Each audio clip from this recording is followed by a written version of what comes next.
बीजू को तो काहे बाड़ू बीजू को तो बुझाला बीजू को काहे ना बुझाई का गुस्सा। अरे वाह तो बीजू को तो काहे बाड़ू रनिया रहल तो निनरम करा देखिए अब हमार टीम पर पूरा मजा आई तो करो करो ये गोरिया राजाई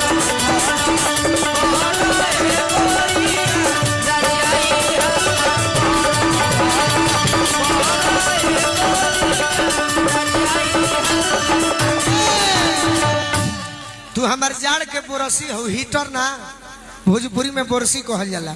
मैं आपकी दिल की धड़कन हूँ कि तोरा नियन बोरसी जब पजरे प्यारी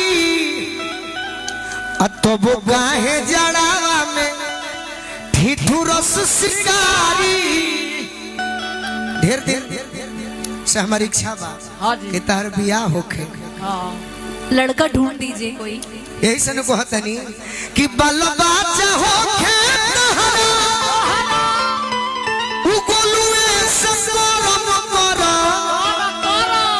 तो करो अरे करो ये गोरिया राजाई हमर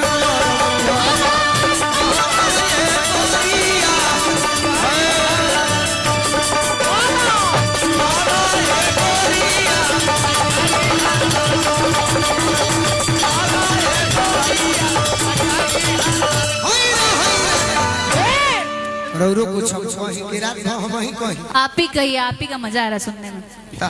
ला हेलो गोलू जी जब रौरो डाल हिला देनी या डिम्पलो जी डाल हिला देनी तो ए में कुछ कहे के नहीं कहे से रौरो हमारा घर ही के बानी और का हमारा ससुरारिये के बानी ना बारे तब रौरो डाल हिला देनी हमार भाइयों डाल हिला दले हमार सालियों डाल हिला दली साली मतलब हम जहाँ जाते तो वहाँ साली बन जाते नहीं आए तो गोलू जी हम डाल हिला देनी एगो गाना हमारा के सुना दी जब आई मिलन के रात सैया ने पकड़ा हाथ क्या बात है सैया तो हमारा दिमाग से ऊपर के गीत में भोजपुरी ना भोजपुरी हो भोजपुरी जब आई मिलन की रात तो भोजपुरी कहाँ बा अच्छा ठीक बा हम सुनाई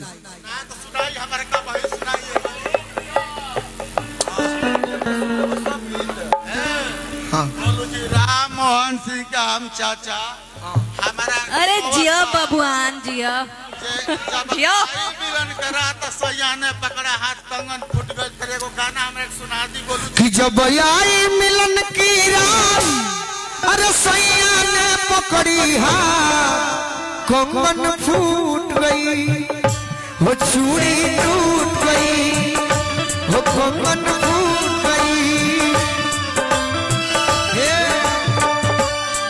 हम रेडियो स्टेशन के झाजी हैं बाकी रौरो डांड हिला देनी आ गोलू राजा डांड हिला ले तो रौरो कुछ हिला देती तो ठीक है रहे हाँ आपको भी हिलाना पड़ेगा अभी जब आई मिलन की रात सैया ने पकड़ी है कंगन फूट गई चूड़ी टूट गई कंगन फूट गई चूड़ी टूट गई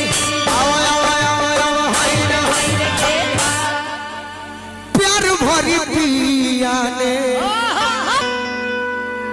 किया जो भी बातें याद थोड़े बाकी सरस्वती है कि प्यार भरी पिया ने सुनिए इनका पीएल खोलवा दे किया जब बातें खोलवाई मत तरस के रह गई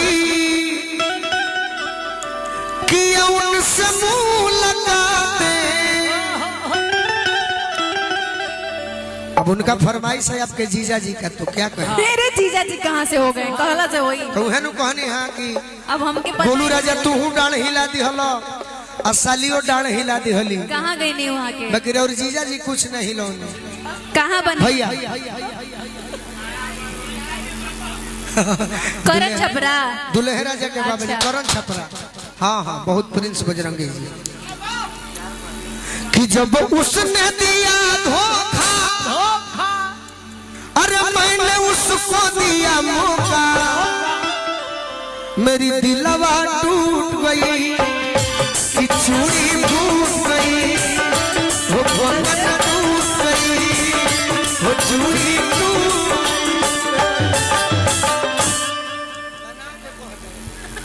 जगह पर एगो कुछ ना कहबू का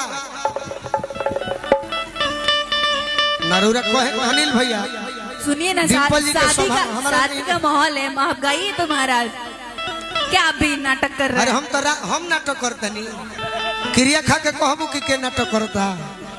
कि तोहरे किरिए हाय हाय हाय, ले लो हाय।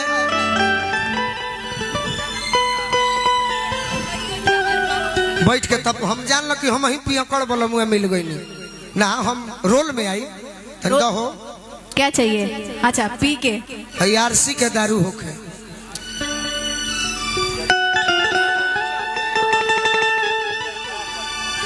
हमरा बहुत हाल। अच्छा तो पहले डांस में कह दी कि गा दिया। पहले गाए। हाँ पहले डांस हो जाए नू। अरे यार पहले कुछ भी नहीं। कुछ भी जा हमें ए जबानी कि तू हमारे के बुर्बक बना लेते। आप हैं तो मैं हूँ, वरना नहीं हूँ। बैठा तो तनी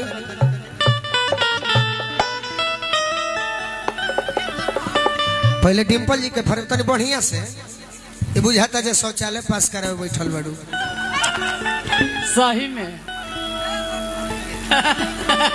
एक जानी के बोलमुआ लोटा दे दी। लव ए रुका मर्दवा, तू पियर ए फराक भैया पियर गाना लगाओ ना, पियर फराक वाली छोड़ो इसे। लगावा नहीं नहीं, ये प्रिंस जी क्या कर रहे हो? रुको यार। ढेर ओवर होला तो गोबर हो जाला। उनको गाने दीजिए, तो गा रहे हैं वो। हाँ आइए आइए का हम गाई, आइए आगे आइए। का हम आगे आई, पीछे आवे के मन नहीं करत, आगे आई। बैठिए, बैठ के गाते हैं, बैठिए। हम रोल में आई। हाँ जी। और उरा कुछ बात को हम मानिए कि आज संजय भैया के ही दिन से आपकी हमारी फिल्म की शूटिंग हो रही हो मात्र 5 मिनट। तार बोलो मुआ पियकड़ मिल गई बा। हाँ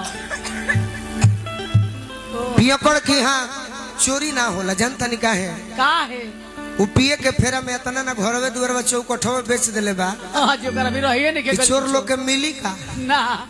चोरी ना हो सके। सही बात। पिया के लोग के कुकुर ना काट सके। ये का है।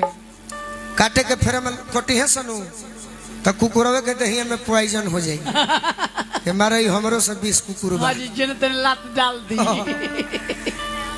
अब पिया के हाँ मरे के ठिकान ना रहे, ना कहा केसो ना बने, ना जनता नहीं का है। का है। वो पी खा के केने नली में कूद ना मर तो जाई बना जाई। तो कर लाशे के पता ना चली तो केस बनी कैसे। सही बात। आहा, हम अब पिए के सीख गइल बनी डिम्पल तारा प्यार में। जय हो। प्यार मत करिएगा कभी, धोखा बनता है। तो का करी हम पार करी। आपको कहना चाहिए मैं